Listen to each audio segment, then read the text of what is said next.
Olá, vai começar mais um episódio do podcast Papo de Veterinária. Eu sou Thaís Rocha e uma vez por semana eu converso com profissionais da medicina veterinária sobre trajetória e escolhas que moldaram sua carreira. No episódio de hoje eu converso com Mariana Araújo, graduada em Medicina Veterinária na Unimes, em Santos, e reconhecida como Doctor of Veterinary Medicine pelo programa ECFVG, com validação profissional nos Estados Unidos. Ela é também criadora do projeto Vet Sem Fronteiras, iniciativa voltada a orientar e inspirar médicos veterinários latino-americanos no processo de validação e atuação internacional. Mariana, então vamos começar conversando com como foi essa sua escolha pela profissão de médica veterinária? Olha, eu falo muito isso nas minhas palestras, né? Que eu acho que muitos veterinários acabam se identificando com essa minha escolha, que começou na infância, né? Eu tive contato com os animais, meu pai sempre gostou muito de animais, então eu fui criada, né, com papagaio, cachorro, gato, coelho, tartaruga, enfim. Então eu sempre tive em contato com os animais e desde pequena eu falava que ia ser médica veterinária. Então os meus brinquedos eram estetoscópio, enfim, todas essas ferramentas que um médico veterinário usa eram os brinquedos que eu pedia para poder brincar. E as pessoas falavam que isso ia mudar, porque toda criança gosta de bichinho, e conforme a gente vai crescendo, a gente vai mudando, enfim, as nossas opiniões. Mas eu cheguei a cogitar engenharia na época que eu terminei o ensino médio, porque eu fiz um ensino médio técnico, em informática industrial. Então, quase fui levada por conta da trajetória que eu já tinha nesse meio técnico durante o meu ensino médio. Mas eu falei, eu não adianta, assim, eu não me via fazendo outra coisa a não ser médica veterinária. E foi aí que eu entrei na faculdade. Eu falei, não, realmente, assim, eu nunca mudei de opinião. Desde sempre, quando perguntava, o que você vai fazer? Você é médica veterinária. E as minhas amigas de infância falam isso, né? Falam assim, realmente, você nunca mudou de opinião. Você sempre falou que seria médica veterinária. E quando você entrou no curso, você já tinha alguma área específica de atuação em mente? Ou você entrou aberta para descobrir o que o curso poderia te oferecer? Olha, eu já entrei pensando na clínica de pequenos mesmo, né? Eu, apesar de ter tido contato com os animais, eu não tinha muito contato com animais de grande porte. Então, eu fiz uma faculdade, eu fui criada, né? Nascida e criada em Santos. Então, é uma cidade de litoral, praia. Então, eu não tive contato com animais de grande porte. E aí, eu fui ter, porque na minha faculdade tinha, né? Ruminantes, tinha os cavalos.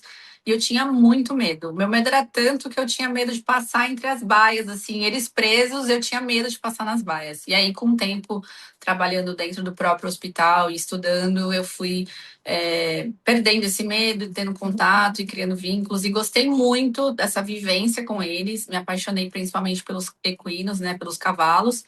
Mas eu já entrei determinada que eu queria cão e gato.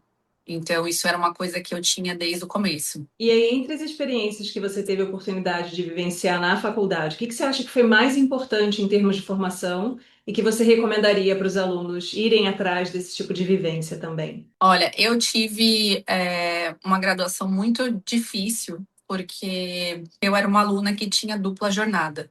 Então, eu fazia faculdade das 7h30 da manhã a 1h30 da tarde, e eu trabalhava depois desse meu horário até a noite na própria universidade, né? Eu comecei como estagiária e depois eu migrei para o hospital veterinário. Então, era muito complicado, porque enquanto eu via alguns colegas tendo a oportunidade de fazer vários estágios, grupos de estudo, monitoria, eu ficava muito presa porque eu trabalhava na própria instituição. Mas eu tentava, dentro da minha carga horária ali, de alguma forma, estar participando da rotina hospitalar, né, quando eu tinha algum intervalo, e nas minhas férias. Então, quando eu tinha férias da faculdade, eu tentava me dedicar em algum estágio. Fiz um estágio no Zoológico de São Paulo durante um mês, né, nas férias de julho. Teve um processo seletivo, eu consegui passar. E no próprio hospital da minha faculdade. Então, qualquer oportunidade que eu tinha durante o estágio obrigatório, durante os 6 meses, eu consegui estagiar. E o meu conselho que eu falo para as pessoas, né, que tem essa realidade parecida com a minha de dupla jornada, é a gente tentar fazer o nosso melhor e aproveitar as oportunidades com aquilo que a gente tem. Então, às vezes, a gente não consegue fazer tudo, a gente tem que trabalhar e estudar. Então, qual é o melhor que eu posso fazer diante da minha realidade? Então, eu tentava absorver o máximo que eu podia durante a aula, já que eu não poderia passar fazendo grupos de estudos depois. Então, meu horário de estudo era muito restrito antes de avaliações, apresentações de trabalho. Então, eu tentava absorver o máximo enquanto eu estava ali presente em sala de aula. E qualquer oportunidade que eu tinha extracurricular na questão de, tô de férias, hoje é um feriado, é um final de semana que eu tô tendo a oportunidade de estar ali na rotina veterinária, eu estava tentando dar o meu melhor nessas oportunidades que eu tinha. Eu acho interessante a gente, assim, sempre recapitular, porque quando a gente está vivendo, a situação sempre é mais crítica do que depois, quando você faz uma análise em retrospecto, né? E eu acho que, assim, dentro da universidade, a gente fica muito preocupado com a questão da nota, né? Então, a gente relaciona muito, a nossa possibilidade de sucesso profissional se a gente tira uma boa nota nas provas. E quando a Exatamente. gente se torna profissional, a gente percebe que não é bem assim que a banda toca, né? Não Muitas mesmo, vezes, o melhor desempenho acadêmico não corresponde ao melhor profissional no mercado. Então, com assim, certeza. como é que você percebe isso, assim, dando uma sugestão, né, para os alunos que vivem essa realidade, que provavelmente têm também essa angústia, essa preocupação com relação ao desempenho em provas? Você falou um ponto muito importante e é um ponto que eu também acabo abordando quando eu dou as palestras, que não deixar que aquilo que você vivenciou determine, que seja uma sentença, porque às vezes você, dentro da própria faculdade, você fala, poxa, porque eu também não era uma aluna de nota 10. Eu não podia me comparar com alunos que só se dedicavam integralmente para o curso e muitas vezes tinha meio que a mesma nota que a minha, mas eu sempre tive essa consciência que, não dava para medir a vida do outro com a minha régua, porque eram dois pesos, duas medidas. Então, eu falo isso para eles, não deixa que isso determine a sua carreira, né? Que isso seja traçado uma sentença, porque por muitas vezes eu também me questionei nisso. Eu falei, poxa, eu não sou uma aluna que consigo me dedicar 100% ao curso e talvez eu não vou ser uma boa profissional. E durante a minha graduação, a minha própria faculdade, ela mudou a forma de avaliação. Então, antes a gente tinha apenas, o curso era anual, não era semestral, e você tinha que somar a nota dos 4 bimestres, a média era 7, e ter essa pontuação mínima, né, de 28 pontos no final do ano para você poder passar. E aí você só tinha uma avaliação por bimestre. E às vezes você não está num bom dia naquele dia, às vezes você não conseguiu estudar naquela semana, às vezes você ficou doente, às vezes você passou um problema familiar e aquilo determinava o seu bimestre. Então, durante a graduação, eles mudaram essas formas de avaliação, trazendo com que tivesse vários tipos de avaliações, valendo um pouco menos, e somando esses pontos, você atingiria uma média no bimestre. Então, você tinha apresentação de trabalho, revisão de literatura, uma avaliação tradicional, né, uma prova, enfim, estudos de um grupo. Então, eles tinham várias coisas que pontuavam justamente para o aluno ter a chance de ter outros tipos de avaliações para conseguir atingir aquela média, né? Justamente porque às vezes você não está num bom dia. Eu já cheguei a fazer uma prova um dia que eu estava no transporte público, muito calor, eu desmaiei. E eu cheguei na prova nesse clima, assim, né? E aí você já está toda estabilizada, né? E aí aquilo vai definir o seu bimestre. Então, realmente, às vezes não era muito justo. E aí, trazendo esse exemplo, é o que eu penso também para a questão da graduação. Então, se você é um aluno que é, vive uma dupla jornada, às vezes não é um aluno nota 10, existem vários meios da gente correr atrás disso depois. Até porque a veterinária é muito ampla e a gente está sendo avaliado de diversas coisas que a gente talvez nem vai mais trabalhar com isso, nem vai trabalhar com, né? Então, você tem que estudar e cumprir, que eu acho até válido a gente aproveitar todos esses leques que são abertos, porque às vezes a vida dá umas reviravoltas que a gente acha que não vai trabalhar com tal coisa, a gente acaba trabalhando. Então, eu acho que por mais que a gente entre, não, eu não vou trabalhar com tal coisa, aproveita que enquanto aquilo está sendo oferecido, porque a gente pode um dia precisar daquilo de alguma forma, nem que seja para validar um diploma.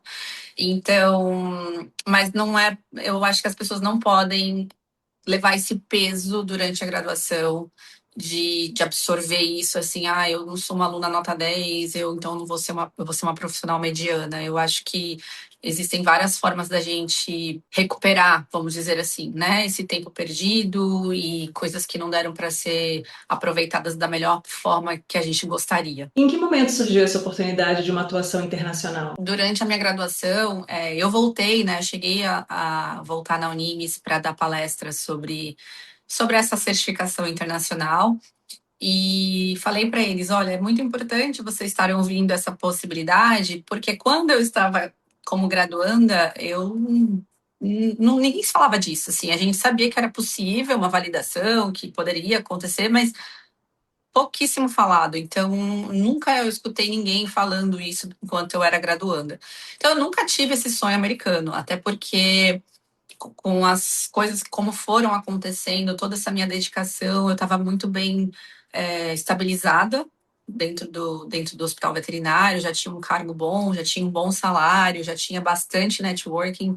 Então, essa possibilidade do sonho americano, ela nunca existiu. E eu falo, gente, eu era aquela pessoa que quando alguém falava para mim assim, eu acho que eu vou largar tudo e vou morar fora, eu falo, meu Deus, por quê? Vai largar tudo? Eu ainda criticava, vamos dizer assim, quem abria a mão para morar em outro país, né? Depois de tudo que construiu no seu país de origem. E aí, no ano de 2017, eu realmente estava assim muito esgotada com a demanda, cada vez mais responsabilidade, já estava começando a me afetar emocionalmente. Minha saúde, assim, eu tinha gastrite nervosa recorrente, foi muito complicado. Dos médicos chegarem e falar para mim, meu, você tem uma doença de uma pessoa muito mais velha. Então, assim, você tem que rever o que você está fazendo, porque está mexendo muito emocionalmente com você, né? E minha válvula de escape sempre foi o gastrointestinal, né? Então o sistema que acaba me afetando quando eu estou numa situação de estresse. E aí eu resolvi pedir as contas, e foi muito difícil quando isso aconteceu, porque eu já tinha uma história de 9 anos dentro da universidade. Os funcionários tinham muito apego comigo, foi uma choradeira, ninguém imaginou, porque como eu não demonstrava toda essa dificuldade que eu vim enfrentando, toda essa responsabilidade. Eles imaginavam que era muita coisa, mas eu nunca me queixei para eles. Então foi um susto quando eu resolvi chamar todos e falar: olha, a partir de hoje eu não venho mais. E foi muito difícil. Todo mundo achou que eu voltaria. E todos ficaram muito emocionados, porque realmente foi uma mudança muito grande para todo mundo. E todos, assim, foi uma admiração recíproca, né? Todos me respeitaram muito, apesar da pouca idade. No começo ficaram meio assim, e depois ficaram apaixonados pela minha gestão e eu por eles. Então foi muito difícil sair. E nessa que eu saí, por conta do meu networking, tive empresas que queriam me contratar logo em seguida. E eu quis um tempo, assim, para minha cabeça. Eu falei, bom, eu preciso pensar o que eu vou fazer, se eu vou voltar para clinicar, se eu vou ficar nessa parte administrativa. E eu sempre fui, né, nas minhas férias, viajar para os Estados Unidos. Então, os Estados Unidos estava ali, né, no meu coração como turista, mas sempre assim, vai lá, fica uns dias e volta, né? Nunca quis morar. E numa dessas eu decidi ir para passear, e aí eu fui sem compromisso, encontrei uma melhor amiga minha que também estava viajando, e aí eu falei, acho que eu vou voltar como estudante, porque eu quero aprender o inglês, porque eu não falava absolutamente nada de inglês. E aí, nessa que eu voltei para ficar com visto de estudante, eu conheci meu ex-namorado, que é o pai da minha filha. E aí, acabou que a minha vida foi, né, ficando. E aí, a gente começou, né, a ficar juntos, a gente entramos num relacionamento, fomos morar juntos. Na pandemia, a Sophie nasceu. E aí, quando ela nasceu, ele falou, bom, então, assim, agora voltar para o Brasil não é mais uma possibilidade, né? Então a gente tem que traçar um plano para você ficar aqui. E até então eu pensei, cara, eu acho que não dá para eu ser médica veterinária, porque eu olhava o processo e eu falava, não vai dar para fazer isso. Realmente, eu acho que não vai rolar essa coisa de validação. E aí, quando eu procurei os advogados de imigração, que eles me deram a possibilidade do EB2NW, que é um processo que você mostra as suas habilidades, tudo que você fez, né, no Brasil, e, enfim, habilidades que a gente chama de, não é extraordinária, habilidades especiais. E aí, tem alguns requisitos que a imigração pede, e aí, de acordo com isso, eles aprovam o seu processo, só que enquanto você está esperando o processo, você recebe uma permissão de trabalho. E aí, nessa que eu recebi a permissão de trabalho, eu tinha que trabalhar na área. E aí, eu fui lá bater na porta dos hospitais para trabalhar como technician, porque Eu era médica veterinária no Brasil. E aí comecei a trabalhar na área e me encantei, assim, com a rotina hospitalar que os Estados Unidos oferece. É outra mentalidade, né, é outra experiência. E conheci outros veterinários imigrantes que falaram, você devia validar seu diploma. Eu falei, não, mas é impossível, é muito difícil. Mas a gente fez e tal. Só que a maioria era homem, os poucos que tinham filhos, a mulher que ficava. E a minha filha, na época, quando eu comecei a falar disso, ela só tinha 2 anos. E eu falei, então, mas eu trabalho de segunda a sexta e tenho uma filha. Então, assim, vai ser muito difícil. E aí eu demorei 1 ano para amadurecer essa ideia antes de entrar no processo. Mas, basicamente, não foi uma coisa planejada. Assim, foi acontecendo e aí eu decidi ficar. Mas não foi nada que eu planejei, que eu decidi no Brasil. Foi realmente a vida foi me levando para esse caminho. E se você tivesse que resumir, né, esse processo de validação de diploma em 4 pilares, quais seriam esses pilares? Olha, se eu tivesse que resumir em 4 pilares, eu falaria assim: primeiro, entender como o processo funciona, tanto a parte de validação, quanto as opções de migrar para os Estados Unidos, né, ou para o Canadá, enfim, para a Austrália, porque esse processo acaba te dando essa habilidade de atuar não só nos Estados Unidos, como no Canadá, Austrália, Nova Zelândia. Então, eu entenderia primeiro esses 2 caminhos, né? Quais são as possibilidades que eu tenho para migrar? Qual é o caminho que eu tenho que trilhar para que isso aconteça? Outra coisa que eu falaria seria resiliência emocional, porque é um processo que exige muita dedicação, muita constância, e você está em outro país sozinho, né? A maioria das vezes você está sozinho, você não tem rede de apoio, então você tem que ser uma pessoa resiliente. Planejamento financeiro, porque não é um processo barato, porém, em comparação com o que um americano ou um canadense gasta hoje numa vet school, né, numa universidade, é muito mais barato, infinitamente mais barato, mesmo sendo um processo caro. E o inglês. Muita gente acaba subestimando essa parte da fluência no inglês, do idioma, querendo deixar para depois, mas eu acho que é um pilar assim que acaba sendo a base de tudo. E aí, em resumo, assim, como funciona esse processo de validação do diploma nos Estados Unidos? O médico veterinário formado no Brasil, né? Quais são as provas que ele tem que fazer? Como é que é a ordem, né? Existe uma ordem para essas avaliações?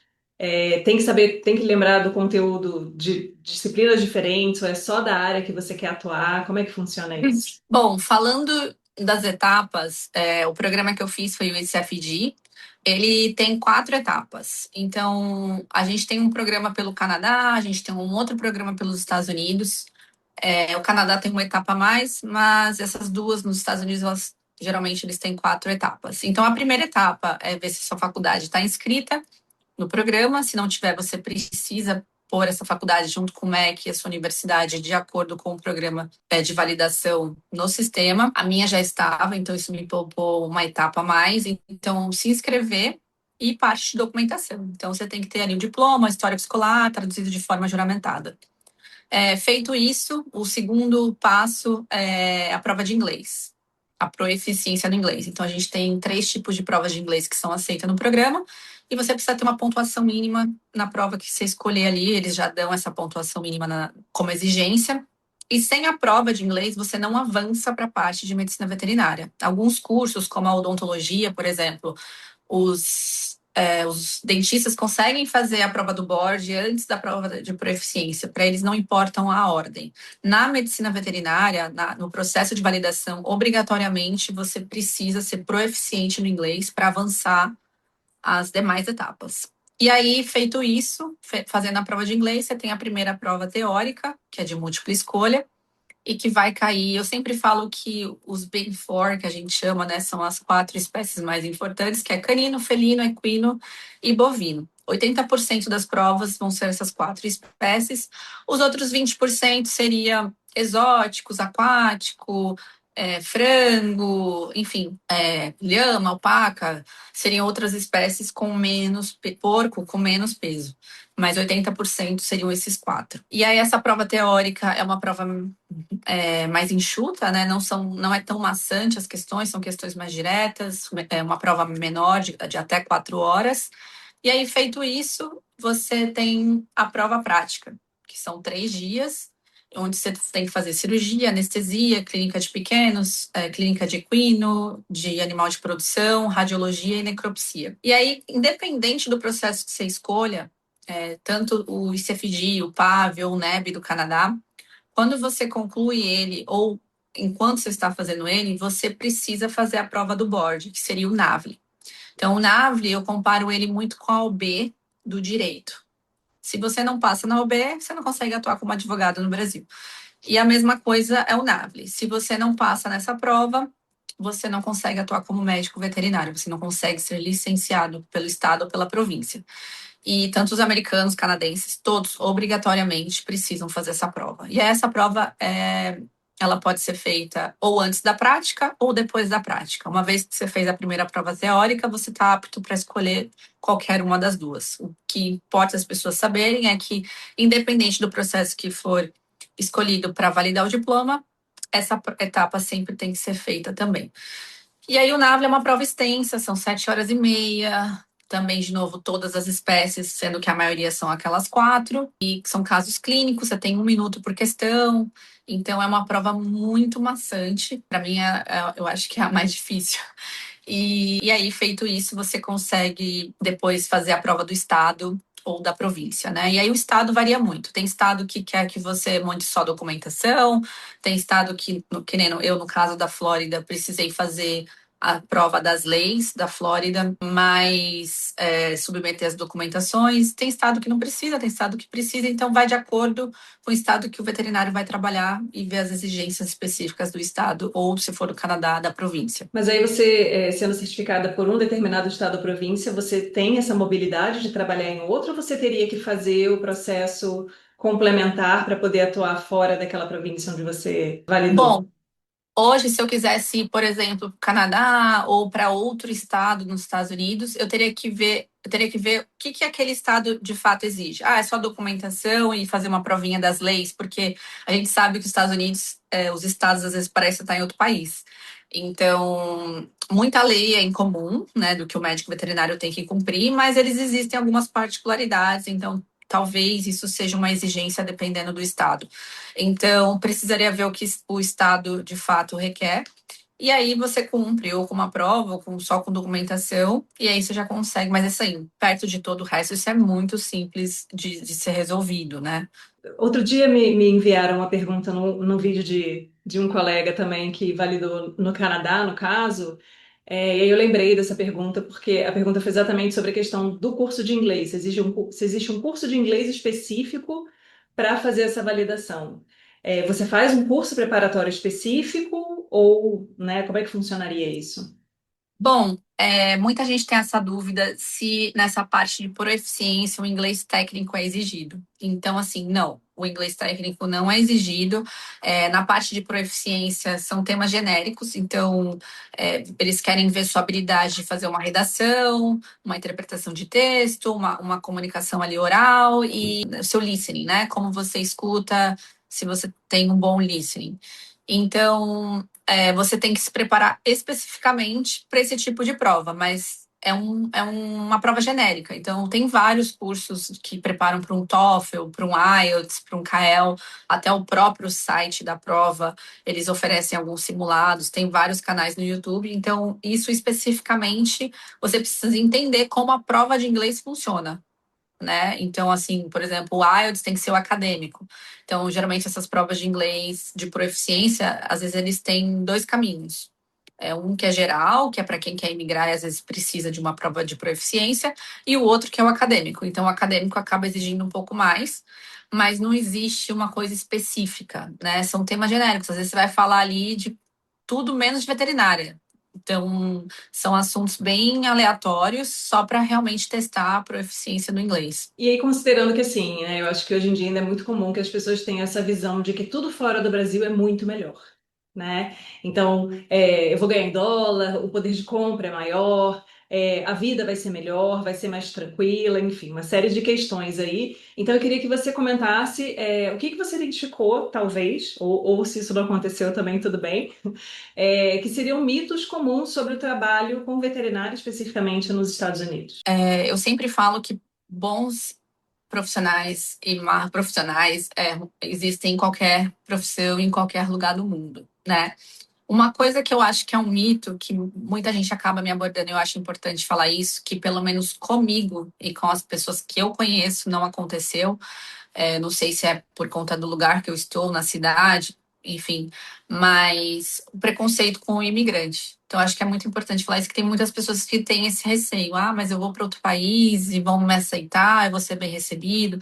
E eu sempre falo para os alunos, né, quando eu palestro em faculdade, que, gente, se a gente faz um bom trabalho, se a gente mostra dedicação, se a gente faz uma boa conexão, não tem porquê, né, na teoria, não tem porquê ninguém não gostar de você por não gostar, por você ser imigrante. Então, eu não passei por isso. Pelo contrário, eu fui muito bem acolhida.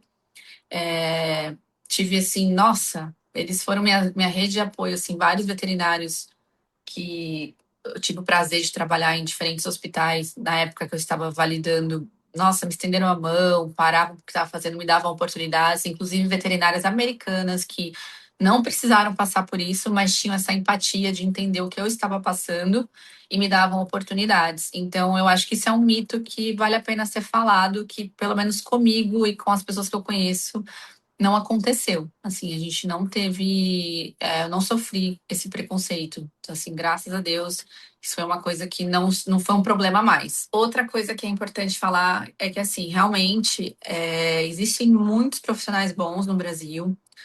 Eu acho que a gente, de modo geral, tem uma boa medicina.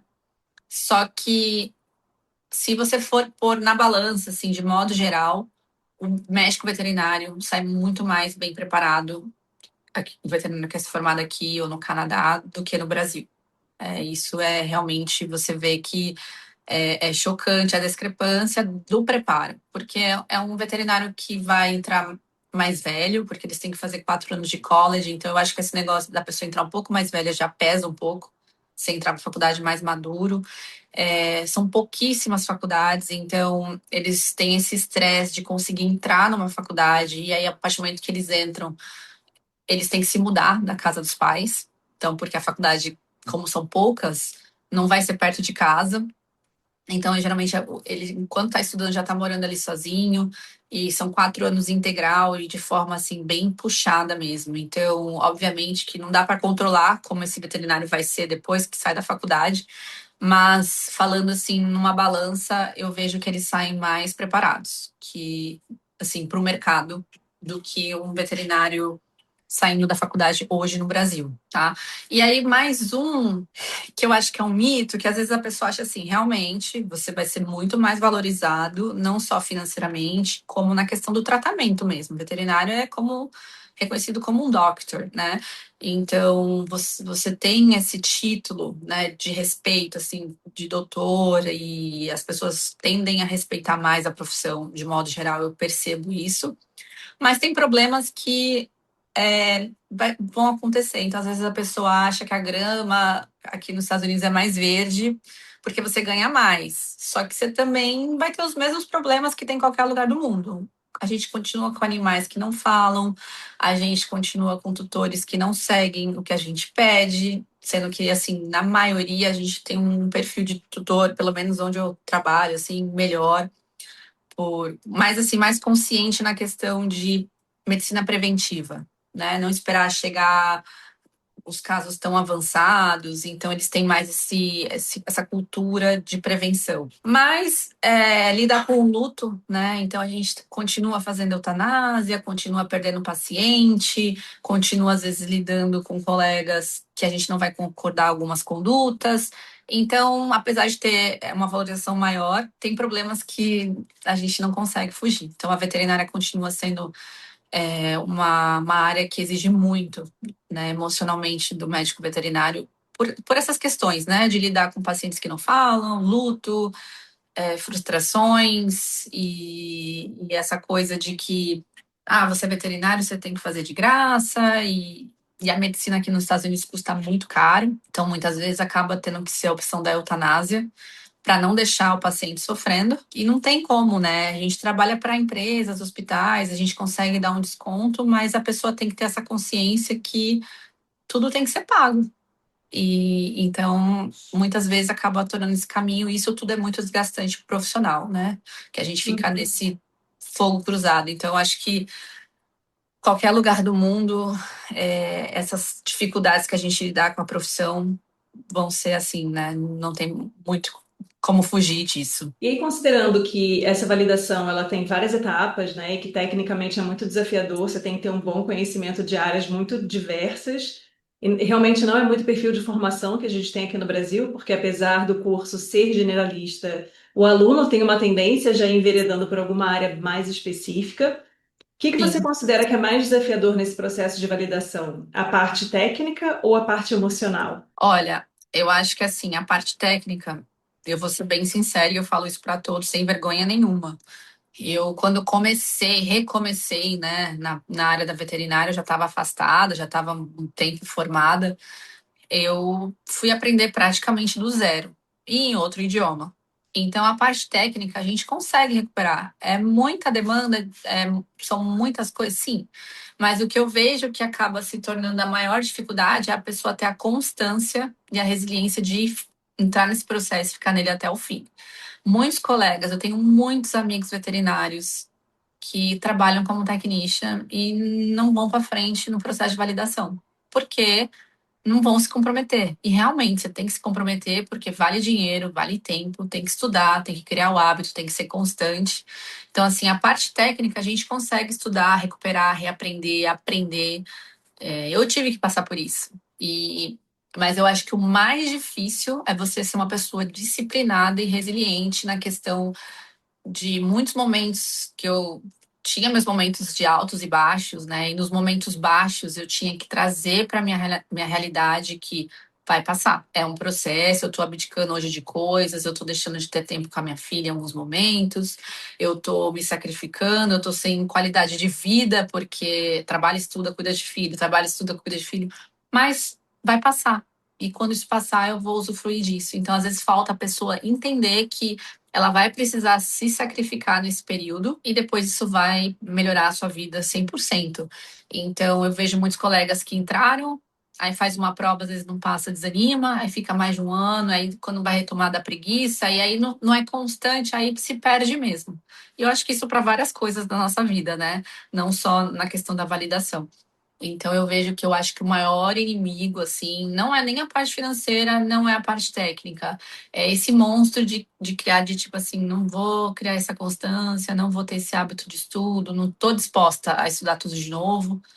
E aí, por falta de entender que para onde você quer chegar, você tem que passar por isso, as pessoas acabam se perdendo, assim. E aí as pessoas que são reprovadas em alguma das etapas da prova podem refazer essa etapa só? Pode, pode. A prova de inglês não tem um limite. Você pode fazer quantas vezes você quiser. Eu tenho uma amiga que fez 14 vezes. Eu falo, cara, você é o meu maior exemplo de resiliência. E a primeira prova teórica nos Estados Unidos, você só pode fazer 3 vezes por ano, no Canadá. E nos Estados Unidos, se você não passar, você tem que esperar 4 meses para refazer. Mas também não tem limite. Você pode fazer a cada 4 meses, quantas vezes for necessário. A prova do NAVLE, em tese, você só pode fazer até 5 vezes. Eles liberaram uma exceção assim tremenda esse ano, que os profissionais que já tinham usado todas as tentativas, eles iriam zerar e a pessoa começaria dali com 5 novas tentativas, porque realmente, se você não passa, você não pode atuar e acabou ali suas chances.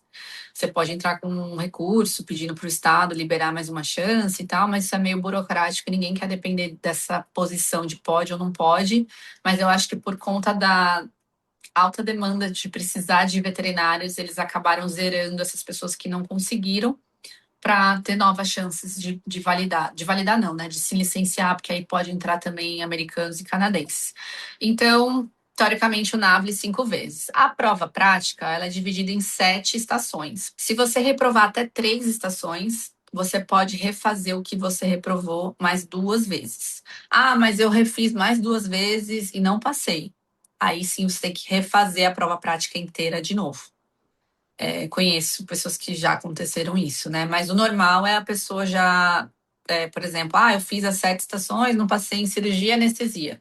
Aí você faz de novo e geralmente a maioria consegue já passar nessas 2 tentativas extras que eles dão.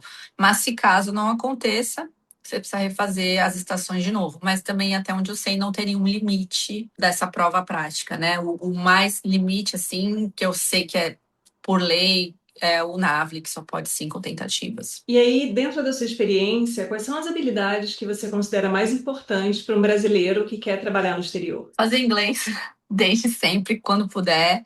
Eu acho que você já ir com o inglês enquanto você está aí estudando, com tempo, sem essa pressão, ajuda bastante, adianta bastante. Ser uma pessoa proativa. Eu sempre falo isso, gente, tem sempre alguém observando a gente, tem sempre alguém se espelhando na gente, mesmo quando a gente não sabe. Então, ser uma pessoa proativa, você ter essa característica, então, quando você chega lá fora, querendo ou não, você tem que mostrar um pouco a mais, né? Então, você tem ali pessoas que estão mostrando, e se você quer um cargo ali, por mais que tenha falta de médico veterinário, mas antes disso você quer trabalhar como technician, você tem que ter um diferencial. Então, não, eu estou disposta a trabalhar. Eu vim aqui para fazer networking, para ser proativo, para aprender, para agregar com o time. Então, eu acho que isso é muito importante, essa questão de você ser proativo e trazer uma medicina de alto padrão. Assim, eu acho incabível, desculpas que às vezes eu escuto. Eu fui fazer uns cursos no Brasil, né, de cirurgia, anestesia, e eu fico muito chateada quando eu escuto um profissional falando: ah, mas a gente faz, o paciente não morre, tá? Mas é esse nível de medicina que você quer entregar? O paciente tá sobrevivendo ali, né? Você faz um negócio e não morreu, e aí isso tá bom. Então, se a gente tem padrões de asepsia, padrões de procedimentos, de técnica, é porque tem estudos falando que essa forma é a melhor forma de ser feita. E aí você vai e corta beiradas, não vou fazer assim, não vou limpar desse jeito, mas sobreviveu, mas poderia não ter sobrevivido. Então, ir com a cabeça aberta para fazer uma medicina de alto padrão, sabe? Eu acho que a veterinária é uma coisa muito séria, a gente está lidando com vidas, e eu sempre falo que, especialmente na parte de pequenos animais, muitas vezes essa vida é um membro de uma família, né? Então, às vezes é um animalzinho ali que é de um casalzinho de idoso, que é o filhinho deles, é um cachorrinho que está dormindo na cama, que às vezes é uma parte terapêutica, né? Que a pessoa ali está se recuperando de um trauma emocional e aquele animal trouxe vida para aquela casa de novo, e ele tem alguns cuidados de passear, de dar comida, né? Gera uma dependência e isso faz bem para aquela pessoa. E aí você faz de forma leviana, sabe? Então, eu acho que a gente tem que ter essa consciência que a pessoa tá ali pagando, tá tendo um desgaste financeiro, um desgaste emocional, tá confiando né, no seu trabalho, entregando uma vida ali, que nem eu falo, um membro da família, para você entregar um serviço de baixa qualidade. Ou nesse padrão de, eu fiz e não morreu. Ah, mas ninguém faz. Ah, mas aqui é assim. Não, entendeu? Eu acho que a gente tem que quebrar esse ciclo. Não, lá é assim, mas aqui não é. Seu amigo faz, mas eu não vou fazer, porque o certo continua o certo, mesmo que ninguém faça. Então, eu acho que isso é um conselho que eu daria de elevar, porque como a gente quer exigir valorização se a gente não começa pela gente. Então, não dá para eu exigir uma valorização se eu não estou entregando um trabalho de valor, né? Então, assim, nem todas as vezes a gente vai conseguir salvar o nosso paciente, mas a gente tem que ter a nossa consciência que a gente fez o que pode com o melhor que a gente tinha e aprender com nossos erros sempre e sempre procurar entregar o melhor, porque vai muito além daquele procedimento que a gente está fazendo, né? Existe um contexto por trás desse paciente. Então, é o conselho que eu daria, assim, para ter essa mentalidade, principalmente quando a gente for fazer algo fora, né? Justamente para também não sujar a imagem, né, da nossa medicina. Fala assim, poxa, o pessoal do Brasil faz esse tipo de protocolo. Não, vamos mostrar que a gente também tem medicina de alto valor, que não é só nos países de primeiro mundo que tem boa medicina. Então, eu acho isso muito importante. E aí, o que que você recomendaria para um estudante, né, que já está nesse planejamento? Porque no caso da sua história foi um acontecimento, né? Você foi a passeio para os Estados Unidos e aconteceu de ficar aí, de se desenrolar toda uma situação pessoal que te levou a pensar em trabalhar no país. Mas para um estudante que está na graduação e às vezes já tem esse foco, já tem esse objetivo, o que que você recomendaria como parte da formação que poderia contribuir aí para alcançar esse objetivo? Olha, eu tenho seguidores que eles falam, eu tô na graduação, tô aqui te acompanhando e tal. Eu falo, não espera começar o processo, eu digo assim, não de forma formal, porque para você começar o processo, você precisa realmente estar graduado, né? Mas não precisa, não espera entender as exigências e o que o processo exige depois de formado, porque dá para você aprender inglês enquanto você está se graduando. Dá para você ter uma consulta com um advogado de imigração e entender qual que é o melhor caminho para a minha situação. O que, que você acha que eu preciso pontuar aqui para eu ter provas para conseguir uma residência nos Estados Unidos? Então, por exemplo, você precisa ter trabalho publicado, você precisa ter uma residência, você precisa ter uma entrevista. Então, às vezes, você consegue criar oportunidades para você ir construindo esse trajeto profissional, esse currículo, que vai somar, né, depois que você tiver graduado para um pleito imigratório. Então, o meu conselho realmente seria aprender o inglês, entender as possibilidades de imigrar de forma legal, os caminhos que são possíveis, e traçando um caminho possível, seja de uma residência, seja de uma validação de diploma, o que, que esse processo exige? Para você já tomar consciência daquilo que vem pela frente. E eu acho que com isso você acaba evitando erros e economizando tempo, né? Então, esse seria o meu conselho. E falando em tempo e em custo, né? Não tem o famoso time is money? Em média, assim, do que você observa da sua experiência, quanto tempo demora e o quanto custa esse processo de validação? Sim, eu tenho mentorados que eles falam, eu pergunto, quanto tempo você quer fazer? O mais rápido possível.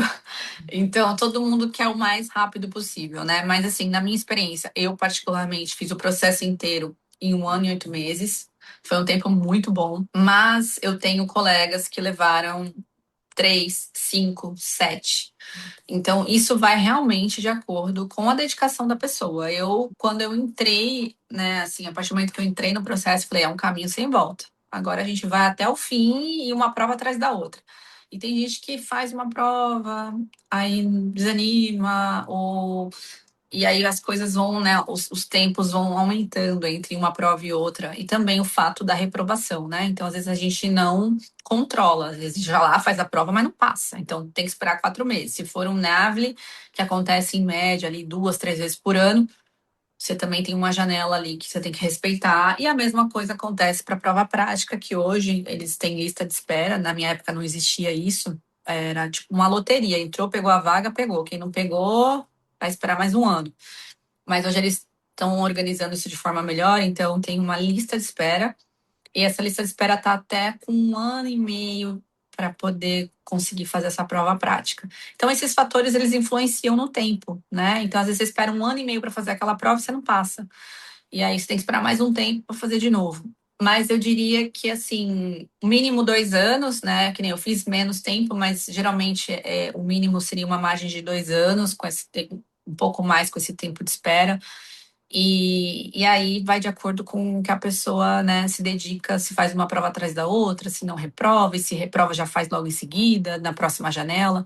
Mas, em tese, você, depois de inscrito, o programa fala que você tem que terminar em 7 anos. Uhum. Então, aí a média fica uma coisa meio que pessoal, né? Mas, assim, só para as pessoas entenderem que existem janelas entre as provas e existe o fator de reprovação também, que às vezes acaba atrasando um pouco, né? Então não dá muito para contar de antemão com Não uma janela dá. de tempo ali para passar pelo É, eu, processo. eu sempre falava que eu queria 6 meses por prova. Eu quero 6 meses por prova para dar uma média de 2 anos. E aí eu consegui, né? Eu tive um fator um pouco de sorte na prova prática, porque, como eu te disse, na época não tinha lista de espera, mas para o ano que eu fiz a prova não tinha mais vaga. Eles tinham encerrado e isso era maio, final de maio, não tinha mais vaga para o ano de 2024. E aí eu falei, não, mas eu tinha um sentimento que eu ia conseguir uma vaga de alguma forma. E eu entrava naquele site todo dia, o dia inteiro, todo dia, o dia inteiro. E aí eu vi uma vaga, porque quando tem cancelamento, eles devolvem a vaga pro site. E aí eu peguei uma vaga para julho. Então eu tive menos de 60 dias, porque quando tem cancelamento, geralmente é quando a pessoa tem que pagar a prova inteira, que é o prazo de 60 dias antes da prova. Aí a pessoa não paga, desiste, aí leva uns dias para jogar a vaga no sistema, e aí é quando alguém consegue pegar. E aí nessa que eu peguei, eu tinha menos de 60 dias para me preparar. Então eu tive um fator de sorte, assim, de de ter feito essa prova muito rápido e eu não reprovei ela. Então, isso me economizou muito tempo e muito dinheiro também. E na questão financeira, né, que você me perguntou, eu tenho um vídeo desse no Instagram falando, né, quanto me custou para validar. Então, todas as provas, aplicativos, curso, material que eu fiz, eu diria que isso custou em torno de uns R$ 95.000, né? E eu falo que isso foi coisa bem diluída, não foi pago assim, né? E eu já estava morando aqui, ganhando em dólar, e essas coisas, né? Você não paga tudo isso de uma vez, você vai pagando conforme a vida vai acontecendo. Mas pode ser que seja menos, pode ser que seja mais, depende muito de se a pessoa vai reprovar ou se ela vai gastar com menos materiais de estudo. Eu não fiz muito curso, muita coisa, porque eu não tinha tempo, eu trabalhava, tinha uma filha pequena e nem dinheiro na época, né? Então eu tive que escolher minhas guerras. Eu falo, eu tive que escolher minhas guerras. Mas tem gente que acaba investindo mais, que tem uma condição financeira maior e acaba investindo mais em preparações para antes da prova prática, principalmente. Eu gostaria, mas eu não tinha tempo nem dinheiro para isso. Então eu fiz o que deu com o que eu tinha. Então, meu gasto, assim, no geral, com tudo, tudo, tudo, avião, hotel, que eu tive que viajar para curso e a prova prática, uns R$ 95.000. É um valor considerável, né? Mas É, pelo que você comentou, é isso, né? Você não tem, por exemplo, vou fazer o processo, paga tudo de uma vez só. não, Conforme você vai fazendo as etapas, você vai pagando. você vai pagando conforme vai acontecendo. Eu acho que acaba influenciando para algumas pessoas, mas assim, tá totalmente saturado de tanta gente querendo validar esse diploma. Então, eu sempre falo que quem quer acaba dando um jeito. Então, as pessoas juntam até fazer a prova, pede emprestado, vai trabalhando de várias coisas e vai juntando. Então, realmente é uma coisa assim fazível, sabe? Uhum. Principalmente quem já mora fora, né? Que já ganha na moeda, então acaba conseguindo atingir esse valor mais rápido. E você considera que essa experiência que você teve como technician foi importante, principalmente para a parte prática da prova? Eu achei que foi muito importante. O technician, ele é um enfermeiro igual o enfermeiro da medicina humana. Então, ele fica na linha de frente da clínica, do hospital. Então, eu trabalhar como technician me trouxe muita segurança, porque o technician faz muita coisa praticamente tudo que um veterinário no Brasil faz. Então, é o, Uhum. é o technician que vai coletar exame de sangue, urina, fazer uma cistocentese, exame de fezes, fazer uma citologia, a anestesia, né? Então, a gente não tem anestesista. Quem faz anestesia é o technician, né, sob a supervisão do veterinário que decidiu operar. Então, hoje eu tenho um dia de cirurgia, o protocolo anestésico é meu e a minha technician anestesia para mim, mas a responsabilidade continua sendo minha. Só que o technician é preparado para isso, então eles fazem muito bem, né? Então é super tranquilo. Então, essa parte de ter essa vivência, né, de comunicação, de você entrar no consultório e tirar um histórico, e você que tira o histórico antes, né? Então, você já leva ali mastigado para o veterinário enquanto você é technician. Então, essa coisa de tirar uma boa anamnese, de treinar o inglês técnico, de pegar um acesso, a parte anestésica, de estar nessa vivência, realmente eu acho que ajuda bastante. Principalmente porque você pensa que na prova prática vai ser avaliada como você se comunica. Então, o examinador, ele quer ver como você se comunica com o tutor. O examinador ali está no papel de examinador, mas de tutor. Então, assim, eu estou trazendo aqui meu paciente, ele apresenta isso, isso e isso, né? E aí, como é que você conduz esse caso? Então, ele está te avaliando como examinador, mas ele quer ver como você conduz isso no seu dia a dia. Como é que é a sua comunicação? E nome de medicação, protocolo de procedimento. Então, se você está num ambiente hospitalar, você está sendo familiarizado com tudo isso. E meu inglês melhorou, nossa, nem sei quantos por cento a partir do momento que eu estava nessa rotina hospitalar. Porque você começa a conviver com inglês técnico o dia inteiro ali, falando, ouvindo. Então, me deu muita segurança, principalmente na parte de anestesia, que é bem, né, tem muitos detalhes, muito passo a passo, que, cara, por eu ter anestesiado por 2 anos como technician, me trouxe muita segurança no dia do meu exame. Então, eu achei que foi fundamental, e eu sempre falo, quem tiver a oportunidade, porque nem sempre todo mundo vai ter essa oportunidade, mas quem tiver essa oportunidade de poder trabalhar como technician, mas eu quero ser veterinário de grandes quando validar, tudo bem. mas eu acho que é interessante você, pelo menos, ficar uns meses para ter essa segurança, porque eu, de modo geral, eu vejo que a parte de pequenos é mais criteriosa na hora de pontuar na prova prática, justamente porque acaba tendo uma exigência maior de tutor, né, de pet do que de grandes animais. Então, eu vejo que os examinadores acabam exigindo mais na parte de pequenos. Então, para quem quer trabalhar com grandes ou quem é de grandes, assim como a gente também tem que acabar mexendo com grandes animais, eu acho interessante ter essa vivência para quem puder com pequenos animais, para trazer segurança e confiança, né? Porque tudo aquilo que a gente pratica, a gente se torna melhor, né? Sim, com certeza. E aí, se você tivesse a oportunidade de voltar no tempo e conversar com a Mariana estudante, que estava lá no início da graduação, trabalhando e estudando, cheia de dúvidas, sem saber o que que ia ser da vida, se aquela veterinária ia virar ou não ia virar, o que que você diria para a Mariana estudante? Nossa, eu falo aperto o cinto. Sua vida vai virar de cabeça para baixo, né? Realmente, não foi uma coisa que eu te falei que eu planejei. Tem gente que planeja isso, né? Eu converso com estudantes que falam, minha meta é essa. E realmente, em alguns momentos eu tinha essa insegurança, não de atuar internacionalmente, porque naquela época eu não tinha esse desejo, mas de será que eu vou ser uma profissional boa? Será que eu vou entregar isso? Justamente por eu, às vezes, me comparar, de ter colegas que, né, poderiam se dedicar mais à profissão e eu tinha dupla jornada. Então eu diria para aguenta firme, acredita em você, continua assim, né, sendo dedicada, fazendo tudo certo, que eu acho que é uma fórmula, né? Se a gente se dedica, se a gente é proativo, se a gente faz boas conexões, se a gente não faz mal para as pessoas, se a gente é honesto, né, independente do que a gente vai seguir, independente da profissão, não tem por que a gente não colher diferente. Então eu falaria, acredita em você, confia no processo que vai dar certo. Então, e que você vai se orgulhar, né, dessa carreira, porque quando a gente termina tudo isso, é tão legal que na prova prática você encontra outros veterinários do mundo inteiro e todo mundo ali no mesmo clima, assim, torcendo um pelo outro, se ajudando. E quando acaba tudo isso, você fala, cara, eu me tornei nossa, assim, eu me tornei uma veterinária muito melhor depois de tudo isso. Valeu muito a pena.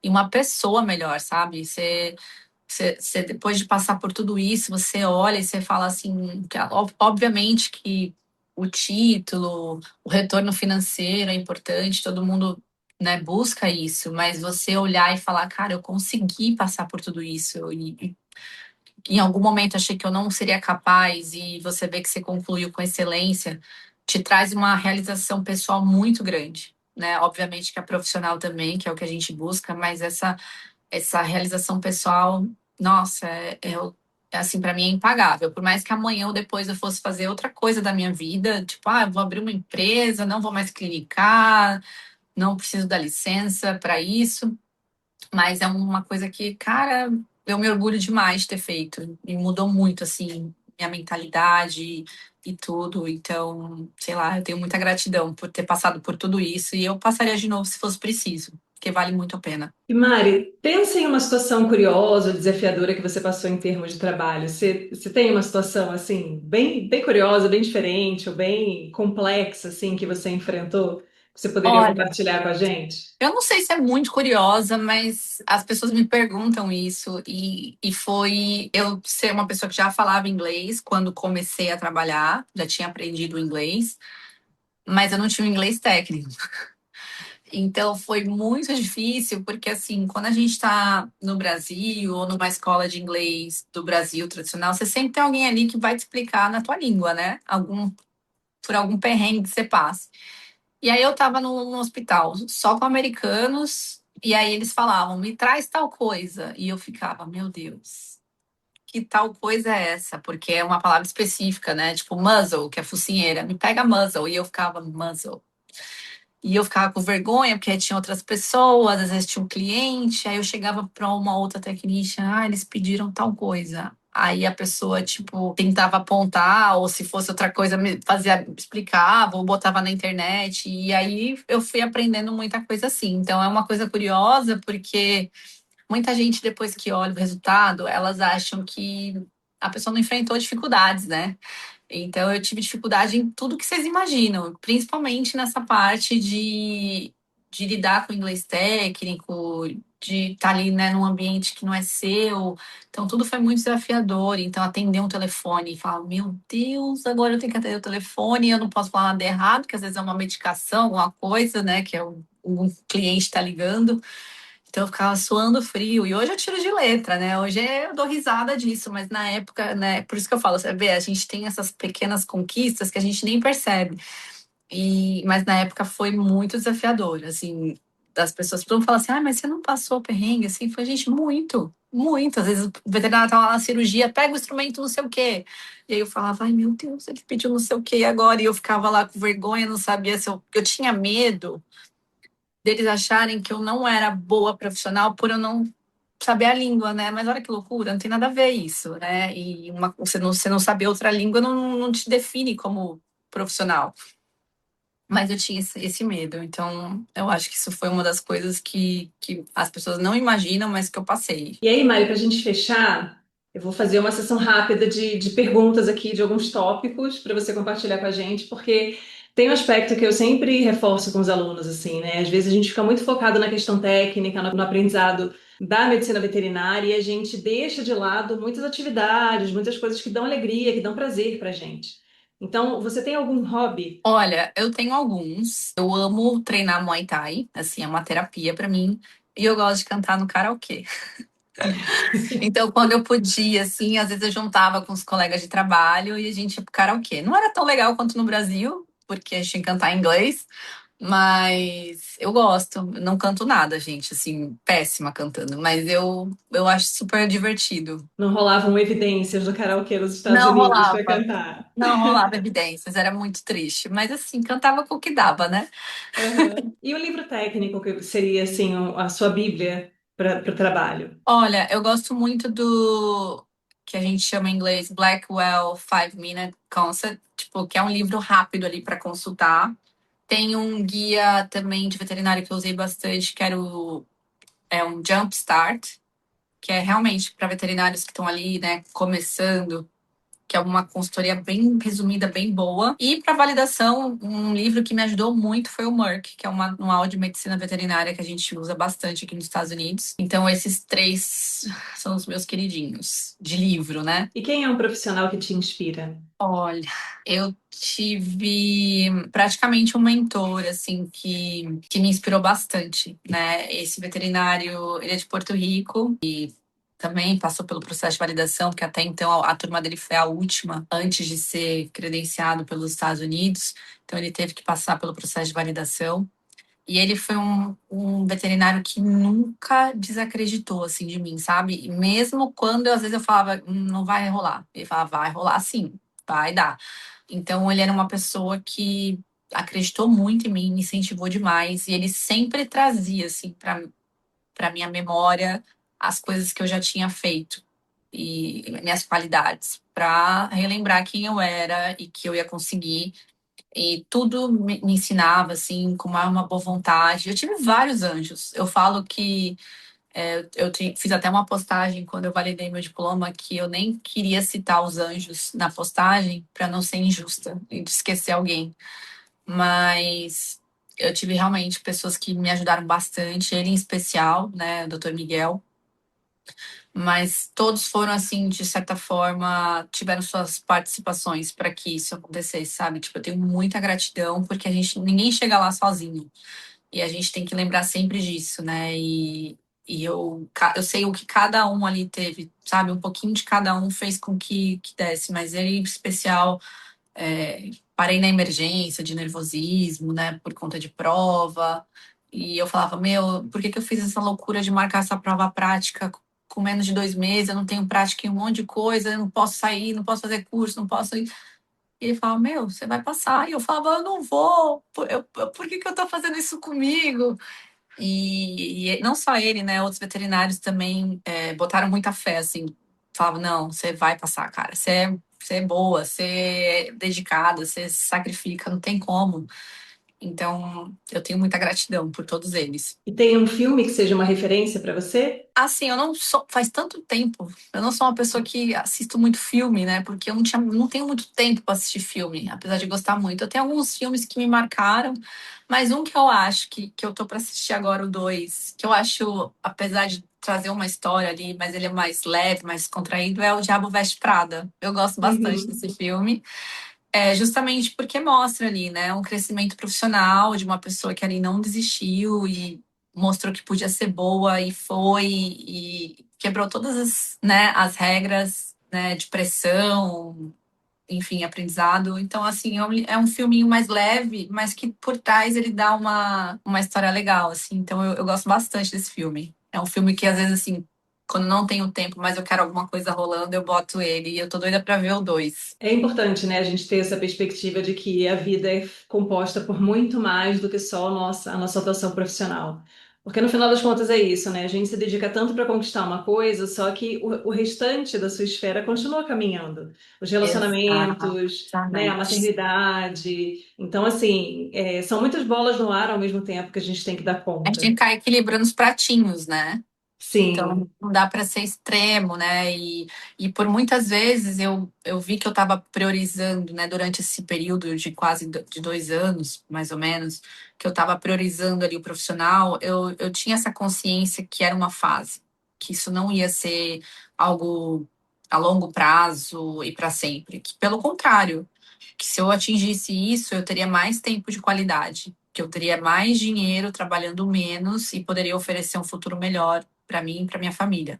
Então, eu acho que é bom, às vezes, a gente, nesse equilíbrio, trazer essa consciência, né? Que às vezes a gente tem que sacrificar um pouco ali, um pouco aqui, para depois aliviar aqui, ali. Então, mas que é importante sempre a gente tentar trazer esse equilíbrio, não esquecer de cuidar da saúde mental. Eu mesmo na loucura tentava fazer alguma atividade física, mesmo dentro de casa, fazer terapia. Enfim, quando eu tinha uma saída, um período do mês, tentava ir num restaurante favorito. Então, eu acho que é importante, né, a gente equilibrar. Às vezes a gente vai fazer menos do que a gente gosta, mas para ter um resultado que a gente almeja, né? Então, a gente tem que saber equilibrar isso. Pelo menos buscar, né, esse equilíbrio. Às vezes a gente Pelo vai menos passar por uns isso. períodos meio atropelados ali, mas no final das contas, a Exatamente. gente olha para a média no período, né? Como é que foi mais ou menos Exatamente. ali esse Exatamente. desenvolvimento. E Mari, você gostaria de deixar uma mensagem final para os nossos espectadores, ouvintes? Bom, o que eu gostaria de falar, que eu falo quando eu estou palestrando, é que independente do que você vai escolher, né? Porque muitos que vão ouvir ou que já me ouviram não vão seguir essa carreira internacional, ou às vezes vão até mudar de área. Mas seja o que for, né, que você se determinar a fazer na sua vida, faça o melhor que você pode nas condições que tem. Seja uma boa pessoa, faça boas conexões, né? Jogue limpo, né? Seja transparente, seja uma pessoa justa. E fazer networking não é ser puxa-saco, né? Muitas vezes as pessoas acham que, eu vou ficar fazendo networking, vai parecer que sou puxa-saco. Gente, networking é tudo. Uma amiga minha fala isso, contato é tudo. Porque ela fala, nossa, você tem muito contato é tudo. E eu falo, realmente, contato é tudo. E o que mantém a gente nesse contato são boas relações. É como você trabalha, é como você se porta, é como você, né, lidar com as coisas. Então, independente do que você for fazer, faça o seu melhor, seja proativo, seja dedicado, seja uma boa pessoa. Tem sempre alguém observando. E eu fiquei muito surpresa, porque por vários lugares que eu passei, graças a Deus, eu sempre deixei a porta encostada, que a gente fala, né? A gente sai, mas deixa a porta encostada, não fechou, a gente pode voltar. Então, eu sempre deixei a porta encostada. Tive lugares que eu não imaginei que eu fosse precisar voltar, e eu voltei com outras tarefas, enfim, para pedir ajuda para uma gravação, para uma ajuda de um espaço, e todas as portas que estavam encostadas abriram. Então a gente nunca sabe o que espera a gente. Então, fazer bons contatos e ser uma boa pessoa, todos esses lugares que eu passei, às vezes eu estava ali fazendo o meu sem pensar no que aquilo estava, a proporção que aquilo estava tomando. E muitas vezes pessoas chegavam para mim e falavam: Poxa, eu me inspiro em você. E eu nem imaginava que eu era inspiração de alguém. Então, sempre tem alguém observando o que a gente está fazendo. E a gente tem que tomar cuidado com isso, porque a gente pode influenciar tanto para o bem quanto para o mal. E, então, se for para a gente influenciar, ser inspiração, que seja para coisas boas. E também fazer o certo mesmo que ninguém faça. Eu fico muito chateada, como eu disse, quando eu escuto falando, mas todo mundo faz assim. Não, gente, isso não é resposta. Então, assim, se a gente quer ser um veterinário de valor ou um profissional de valor, independente com que você for trabalhar, a gente tem que fazer o que é certo. A gente tem que fazer o que é o melhor para o paciente. A gente tem que fazer baseado em evidência, não em opiniões. Opinião é o que eu gosto, o que eu não gosto. Eu não gosto de amarelo, eu não uso amarelo. Isso é uma opinião. Agora, evidência, você gostando ou não, você tem que fazer, né? Porque a gente tem ali uma evidência para aquilo ser feito. Então, meu conselho é basicamente esse. Mari, muito obrigada pela sua participação, por trazer um pouco da sua história, né, da sua vivência. A gente sabe que a gente sempre faz um resumão, né, e aponta aquilo que a gente acha mais importante, mas nesse meio tempo, com certeza aconteceram muitas outras situações, Nossa, você deve ter passado por muitos outros desafios, né, e eu acho que sempre tem esse mérito da gente conseguir se manter firme ali no propósito e correr atrás daquele objetivo que no final das contas acaba compensando, né? E olhar para toda essa construção ao longo do percurso. Que não é só você conquistar a sua validação lá no final, é todo o processo de transformação que vem acontecendo ao longo dessa trajetória. Então, queria te exato. agradecer Eu que por te agradeço pelo compartilhar. convite. Foi muito bom conversar com você. Este foi o Papo de Veterinária. Obrigada por ficar conosco até aqui. E não esqueça de compartilhar com seus colegas que também gostariam de saber mais sobre a profissão. Toda quarta-feira temos vídeos novos no youtube.com/papo de veterinária. E às segundas-feiras estarei aqui com vocês para mais um episódio. Até lá!